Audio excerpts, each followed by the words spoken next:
জয় বাংলা জাতীয় স্লোগান ঘোষণার রায় স্থগিতের প্রতিবাদে বাংলাদেশ আওয়ামী লীগের যুগ্ম সাধারণ সম্পাদক বাহাউদ্দিন নাছিমের বিবৃতি। জয় বাংলা!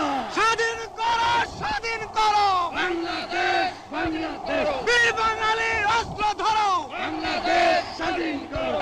স্বাধীন বাংলার জাতের পিতা মুজিবের পথ ধরো। বাংলাদেশ স্বাধীন করো। মুজিব ভাই এসে গেছেন, তাকে আপনারা স্লোগান দিয়ে অভিবাদন দেন। শেখ মুজিবের পথ ধরো, বাংলাদেশ স্বাধীন করো। মুজিব ভাইয়ের পথ ধরো। বাংলাদেশ স্বাধীন করো। বাটের মাঠে তৈরি করো, বাংলাদেশ স্বাধীন করো। বীর বাঙালি অস্ত্র ধরো। বাংলাদেশ স্বাধীন করো। বীর আপনারা জোরে স্লোগান ধরেন, আমার দেশ তোমার দেশ, বাংলাদেশ বাংলাদেশ আমার দেশ তোমার দেশ, বাংলাদেশ বাংলাদেশ স্বাধীন করো, স্বাধীন করো। বাংলাদেশ স্বাধীন করো।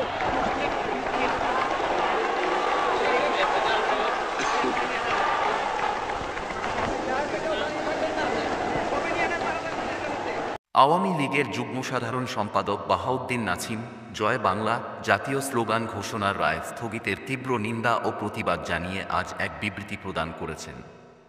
বিবৃতিতে তিনি বলেন, জুলাই আগস্টে বঙ্গবন্ধু কন্যা শেখ হাসিনা সরকারের বিরুদ্ধে যে ষড়যন্ত্রমূলক আন্দোলন ছিল সেটা নিছক কোনো দাবি আদায়ের আন্দোলন ছিল না। এই আন্দোলনের আড়ালে মূল লক্ষ্য ছিল ষড়যন্ত্রের মাধ্যমে জনগণের আবেগকে পুঁজি করে রাষ্ট্রক্ষমতা দখল করে বাংলাদেশকে খোলনলচে বদলে ফেলা। অবৈধ দখলদার ফ্যাসিস্ট ইউনূস সরকারের গৃহীত প্রতিটি নীতি ও পদক্ষেপে যা প্রকাশিত এবং দিনকে দিন তা স্পষ্ট থেকে স্পষ্টত হচ্ছে। দেশবিরোধী অপশক্তি কখনোই চায়নি বাংলাদেশ মুক্তিযুদ্ধের চেতনার আলোকে পরিচালিত হোক। বাংলাদেশ প্রতিষ্ঠার পর থেকে তারা পরাজয়ের প্রতিশোধ নেওয়ার জন্য সুমহান মুক্তিযুদ্ধের চেতনার বিরোধিতা করেছে। যখনই সুযোগ পেয়েছে তখনই বাংলাদেশকে মহান মুক্তিযুদ্ধের আদর্শ ও স্বাধীনতার মূল্যবোধের বিপরীতে পরিচালনা করেছে। গত জুলাই আগস্টে শিক্ষার্থীদের আন্দোলনের আড়ালে দেশি বিদেশি ষড়যন্ত্রের মাধ্যমে অরাজকতা সৃষ্টি করে এবং নাশকতা ও ধ্বংসযজ্ঞ চালিয়ে দেশে একটা পট পরিবর্তন করা হয়।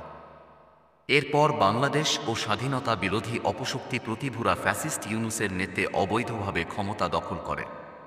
শুরু থেকেই মাননীয় প্রধানমন্ত্রী শেখ হাসিনা দেশবাসীকে এদের দুর্ভিসন্ধি সম্বন্ধে অবহিত করে আসছিলেন।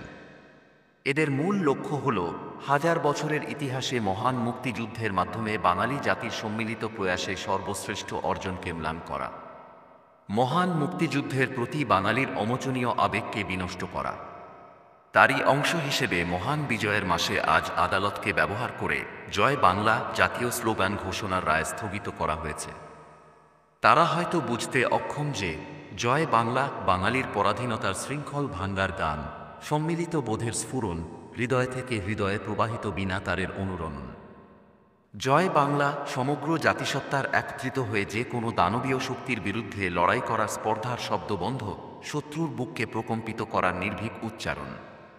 জয় বাংলা বাঙালির হৃদয়ে স্থান করে নেওয়া অবিনাশী স্লোগান এবং হাজার বছরের ইতিহাসে সবচেয়ে শক্তিশালী প্রজ্বলিত শব্দমালা, যা শাসক ও চিরভাস্বর। শত বাধা বিপত্তি সৃষ্টি করে বা আইনের বেড়াজালে এর ঐশ্বরিক দ্যুতি রোধ করা যাবে না। বিবৃতিতে তিনি বলেন, বাংলাদেশ আওয়ামী লীগের পক্ষ থেকে আমরা জয় বাংলা জাতীয় স্লোগান ঘোষণার ঐতিহাসিক রায় স্থগিতের তীব্র নিন্দা ও প্রতিবাদ জানাই। আমরা আশা করি অগণতান্ত্রিক এই সরকার শুভবোধের উদয় হবে এবং তারা জয় বাংলাকে জাতীয় স্লোগান হিসেবে স্বীকৃতি দেওয়ার প্রয়োজনীয় পদক্ষেপ নেবে। তা না হলে আমরা বাংলাদেশ আওয়ামী লীগের পক্ষ থেকে মুক্তিযুদ্ধের চেতনায় বিশ্বাসী দেশপ্রেমিক সকল নাগরিককে এই অবিবেচনাপ্রসূত সিদ্ধান্তের বিরুদ্ধে সোচ্চার হয়ে মহান মুক্তিযুদ্ধের পক্ষে তাদের অবস্থান জানানোর আহ্বান জানাচ্ছি। বাংলাদেশ আওয়ামী লীগের ভেরিফাইড ফেসবুক পেজে তার এই বিবৃতিটি প্রকাশ করা হয়।